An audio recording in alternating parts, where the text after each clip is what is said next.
বঙ্গে এসআইআর লাগু হওয়ার পর থেকেই তুমুল বিরোধিতা শুরু করেছে রাজ্যের শাসক দল তৃণমূল কংগ্রেস। অপরদিকে অনুপ্রবেশকারী হটিয়ে ভুয়ো ভোটার বাদ দিয়ে স্বচ্ছ ভোটার লিস্টের দাবি করছে বিজেপি। তারা বলছে যে নো এসআইআর নো ভোট। আর এই প্রেক্ষাপটেই এসআইআর নিয়ে এক আলোচনা অনুষ্ঠান অনুষ্ঠিত হয়ে গেল আইসিসিআরে। বিষয় ছিল এসআইআর আশীর্বাদ না অভিশাপ। উদ্যোক্তা বাংলা নাগরিক মঞ্চ, আমাদের যাদবপুর। কি বললেন বক্তারা আমাদের টুডে স্টোরি ক্যামেরার সামনে? এসআইআর কি সত্যি আতঙ্কের, নাকি এটা অভিশাপ, নাকি আশীর্বাদ? শুনবো।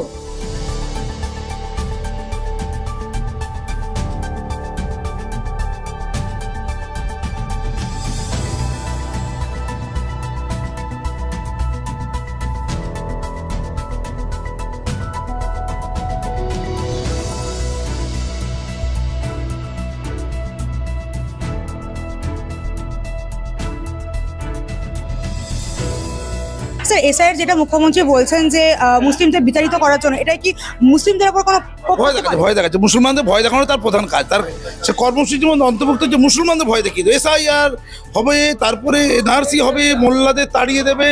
সিএ করে মোল্লাদের তাড়িয়ে দিয়েছে, একটা মোল্লাকে তাড়ানো হয়। মিথ্যাচারের তো সীমা আছে। আচ্ছা, মিথ্যে কি কোনো শিল্পের নাম? বাংলায় কি নতুন শিল্প সংযোজিত হয়েছে? তাই এসআইআর হচ্ছে, হবে, বিঘ্নতা তৈরি করে। বিঘ্নতা আশীর্বাদ না অভিশাপ? কেউ আর বলে দিদির জন্য অভিশাপ।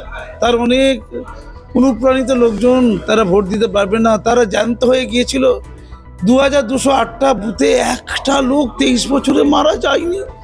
ওটা অমৃত কুঞ্জ। কিন্তু পরে আবার কে তো এইসব কারা সব খুস্তাপক্ষের লোকজন ধরাধরি করলো, আবার 7টা হয়ে গেছে। কোথায় 2206, 8 আর কোথায় 7? যাতা চলছে দিদির প্রতি নাইনসাফি। আরে দিদি ক্ষমতা থাকবে, তার বাহিনী থাকবে। জনাদেশের কি দরকার? জনাদেশ মানে গুন্ডা দেশ। তো বাংলার লোক বুঝছে, জানছে। জ্ঞানেশ কুমার একটু সতর্ক হোক, তাহলেই এসআইআরটা ভালো করা হবে। ধন্যবাদ। মুখ্যমন্ত্রী বলছেন যে এখনো উনি ফর্ম ফিল আপ করেননি। এবার যখন সময়সীমা পেরিয়ে যাবে, ওনার ভোটাধিকারে কি হবে? ভোট দেবেন না, আমি আপদ বাঁচবে, আপদ যাবে, কি হবে? আমি কি বলবো? কারোর কিচ্ছু এসে যাবে না। উনি যদি ওনার ভোট দিতে না ইচ্ছে, দেবেন না। এটা তো ওনার ইচ্ছে। উনি এটা না দিয়ে কি বার্তা দিচ্ছেন? রাজ্যের মানুষকে, যারা প্রকৃত ভোটার, তাদেরকে বার্তা দিচ্ছেন যে তোমরা ভোট দিও না, এটা আমাদের গণতান্ত্রিক অধিকার। আসলে মুখ্যমন্ত্রী গণতন্ত্র মানেন না, সংবিধান মানেন না, সংবিধানকে সম্মান পর্যন্ত করেন না। তাই তিনি কখনো নির্বাচন কমিশনের বিরুদ্ধে লেলিয়ে দিচ্ছেন, কখনো বিএলও সাজিয়ে ওই কানের চুল, লাল চুল কানে দুলদের বসিয়ে দিচ্ছে নির্বাচন কমিশনের সামনে। উনি কাউকেই মানেন না। এসআইআর আশীর্বাদ না অভিশাপ? এসআইআর আশীর্বাদ সারা রাজ্যের মানুষের কাছে, ভারতবাসীর কাছে, আর অভিশাপ যারা অনুপ্রবেশকারী তাদের কাছে। দাদা, এই যে এসআইআর লাগু হওয়ার পর থেকে শাসক দল তীব্র বিরোধিতা করছে, এসআইআর ভালো হচ্ছে না মন্দ হচ্ছে, আগামী দিনে কি হতে চলেছে? ড্রাফট ভোটার লিস্ট বেরোলে বোঝা যাবে। এখনই তো আমি বলতে পারবো না ভালো হচ্ছে না খারাপ হচ্ছে। নির্বাচন কমিশন তার কাজ করছে, রাজনৈতিক উদ্দেশ্যে শাসক দল তার বিরোধিতা করছে। সহযোগিতা করা উচিত, বিরোধিতা করে কোনো লাভ নেই। আর এই যে বলা হচ্ছে যে এত কম সময়ের মধ্যে গোটা প্রক্রিয়া করা হচ্ছে, এটা কতটা উপযুক্ত? সারা দেশে যদি হতে পারে তাহলে এখানে কি অসুবিধা আছে? আসলে বেশি সময় নিলে বাংলাদেশি মুসলমান ভোটার তাদের নামে ডকুমেন্ট তৈরি করবে, সেটা হচ্ছে লক্ষ্য। সেই লক্ষ্যের কারণেই এটা। বিএলওরা যে চাপটা পাচ্ছেন, এই যে প্রাণহানির ঘটনা, একের পর এক বিএলও অসুস্থ হয়ে যাচ্ছেন, তার কি হবে? এটা হচ্ছে তৃণমূলের লোকাল লিডাররা, যারা মাফিয়া, তারা বিডিওদের উপর প্রেশার ক্রিয়েট করছে যে এই বাংলাদেশি মুসলমানটার নাম তুলতে হবে ভোটার লিস্টে। স্বাভাবিকভাবেই যে গাইডলাইন আছে তার বাইরে যখন তার উপর প্রেশার ক্রিয়েট করা হচ্ছে, সে অসুস্থ হয়ে পড়ছে। এটা দুর্ভাগ্যজনক। স্যার, বলা হচ্ছে যে ভুয়ো ভোটার বাদ যাবে, কিন্তু শাসক দল প্রথম থেকেই তীব্র বিরোধিতা করছে। যদি সত্যি লিস্টটা কতটা স্বচ্ছ হবে, আর ভোটের ইম্প্যাক্ট কি হতে চলেছে? দেখুন, ভুয়ো ভোটার যে পশ্চিমবঙ্গে আছে, এটা তো প্রথম মমতা বন্দ্যোপাধ্যায় বলেছেন।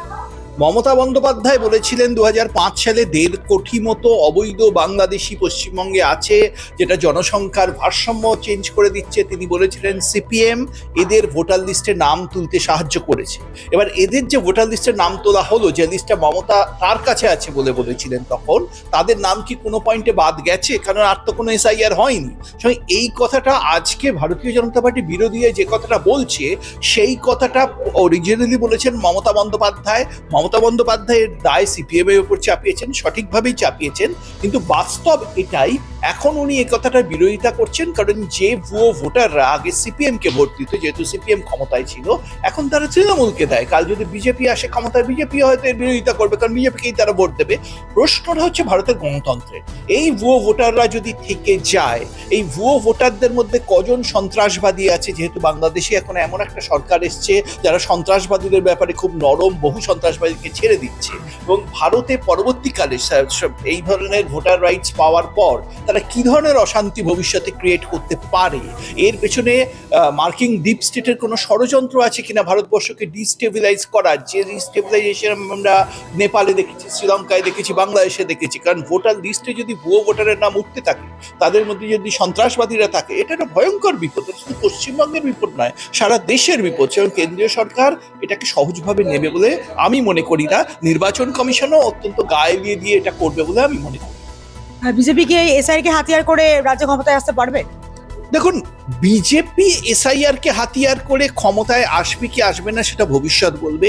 শুধু আমি একটা কথা আজ প্যানেল ডিসকাশনেও বলেছি, এখানেও আপনার সামনে স্পষ্ট বলছি, এসআইআর যদি ঠিকভাবে হয় তাহলে 1 কোটির বেশি ভুয়ো ভোটারের নাম বাদ যাবে, কম করে বলছি 1 কোটি। এবং যদি 1 কোটির বেশি ভুয়ো ভোটারের নাম বাদ যায়, তাহলে বিজেপি 2026-এর নির্বাচনে পশ্চিমবঙ্গে 180-র বেশি আসন পেতে চলেছে। ভোট হলে এটা মিলিয়ে নেবেন। এসআইআর আশীর্বাদ না অভিশাপ? কারণ এই যে ঘটনাগুলো ঘটছে একের পর এক প্রাণহানি, শাসক দল এটার তীব্র বিরোধিতা করছে, আবার বিরোধীরা যেটা বলছে যে স্বচ্ছ ভোটার তালিকা ভুয়ো ভোটার বাদ দিয়ে, এটাকে আপনি কিভাবে দেখছেন?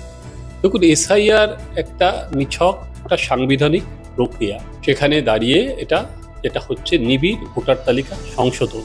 ভোটার তালিকায় নাম থাকা আমাদের প্রত্যেকেরই একটা মৌলিক অধিকার। যে কোনো ভোটারের গণতন্ত্রের মৌলিক অধিকার হচ্ছে ভোটার তালিকায় নাম থাকা। এসআইআরটা করা হচ্ছে কেন? সেটা হচ্ছে যাতে বৈধ ভোটার থাকে, অবৈধ ভোটার বাদ যায়, আর কি ভারতীয় নাগরিকদেরই নাম থাকে, বাইরে থেকে যারা এসছে তাদের সেখানে নাম না থাকে। সেই দিক দিয়ে দেখতে গেলে নির্বাচন কমিশন এটা সম্পূর্ণভাবে পারে, এবং বারংবার সুপ্রিম কোর্টে যাওয়ার পরও সুপ্রিম কোর্ট থেকেও বলে দেওয়া হয়েছে যে নির্বাচন কমিশনের আর কি ভোটার তালিকা সংশোধনের ক্ষমতা রয়েছে, এবং সারা বছর ধরেই তারা করতে পারে। এসআইআর দরকার, এসআইআর ভারতবর্ষের জন্য দরকার, যাতে আমাদের যারা বৈধ নাগরিক, সেই নাগরিকদের তালিকা যাতে স্বচ্ছ এবং নির্ভুল হয়। এই জন্যই এসআইআরটা বেশি করে প্রয়োজন। এসআইআর আশীর্বাদ না অভিশাপ? দেখো, আমরা তো এই অনুষ্ঠানটা করেছি, প্রীতম আছে, এটা মানে সত্যি কথা বলতে প্রথম প্রীতমের ব্রেন চাইল্ড যে এই অনুষ্ঠানটা করা। প্রীতম আমাকে বলে, তারপরে বললাম হ্যাঁ ঠিক আছে করা যায়, এবং এটা একদম চা খেতে খেতে আড্ডা মারতে মারতেই এই অনুষ্ঠানটার সমস্ত পরিকল্পনা করা। এসআইআর আশীর্বাদ না অভিশাপ, সেটা তো আজকে যারা প্রাজ্ঞ ব্যক্তি ছিলেন, যারা বক্তব্য রেখেছেন, তাদের বক্তব্য থেকে আমরা এটা অনুধাবন করতে পেরেছি এটা আশীর্বাদ না অভিশাপ। আমি শুধু একটাই কথা বলবো যে আমার মনে হয় এসআইআর আশীর্বাদ অভিশাপ এই তর্কে বা এই আলোচনায় বাইরে গিয়ে যে ভারতবর্ষের ভোটার তারাই হবে যারা ভারতের বৈধ নাগরিক, যারা বৈধ ভোটার। তো এটা তো খুব একটা ন্যাচারাল ব্যাপার, তো এটা হওয়া প্রয়োজন, এসআইআর হওয়া প্রয়োজন, আশীর্বাদই হোক আর অভিশাপই হোক, এসআইআর হওয়া প্রয়োজন। এসআইআর কারোর আমাদের যারা বৈধ নাগরিক, আমরা যারা বৈধ ভোটার, তাদের কাছে এসআইআর আশীর্বাদ, যারা বৈধ ভোটার নয় তাদের কাছে এসআইআর অভিশাপ, তারা অভিশাপ হিসেবে দেখছে। তবে সর্বোপরি বলি যে ভালো লাগলো সবার এই প্রাজ্ঞ ব্যক্তিদের বক্তব্য শুনে, যারা এসেছিলেন তারাও আশা করি ঋদ্ধ হতে পেরেছেন। যে এত অল্প সময়ের এসআইআর হচ্ছে, সেটা কতটা ভোটার তালিকা স্বচ্ছ হবে, ভোটে কোনো এফেক্ট করবে, কতটা ভুয়ো ভোটার বাদ যাবে? প্রথম কথা হচ্ছে অল্প সময়ে এই কথাটা ঠিক নয়। 2001 সালেও যখন এসআইআর হয়েছিল তখনও 3 মাস সময় লেগেছিল, এখনও 3 মাস সময় নিয়েই এসআইআর হচ্ছে। তো স্বাভাবিকভাবেই 84,000 আমাদের বুথ, তাদের যারা বিএলওরা আছে, তার মধ্যে মাত্র 40 জন মতো বিএলও যারা সিইও অফিসে ধর্ণা দিচ্ছে। তো মোটের ওপর মনে হচ্ছে ঠিকই হবে। 16 তারিখের খসড়া ভোটার তালিকাটা যতক্ষণ না বেরোচ্ছে ততক্ষণ এই প্রশ্নের উত্তর দেওয়া অত্যন্ত। আপনারা শুনলেন বিশিষ্ট জনেদের বক্তব্য, সকলেই কিন্তু একটাই কথা বলছে যে এসআইআর আশীর্বাদ, অভিশাপ তো তাদের কাছে যারা অনুপ্রবেশকারী ঢোকাচ্ছেন। শাসক দলকে কিন্তু একযোগে নিশানা করা হলো। আর যদি এসআইআর সঠিকভাবে হয় তাহলে যে বিজেপি ক্ষমতায় আসতে পারে বা সেই পথ সুনিশ্চিত বা প্রশস্ত, সেই কথাও কিন্তু বললেন রাজনৈতিক বিশ্লেষক নীলাদ্রি বন্দ্যোপাধ্যায়। আগামী দিনে কি হয় সেই দিকে তো আমাদের নজর থাকবে। আর আপনারা আরো খবরের জন্য দেখতে থাকুন টুডে স্টোরি। ক্যামেরা শুভানের সঙ্গে আমি পল্লবী, টুডে স্টোরি, কলকাতা।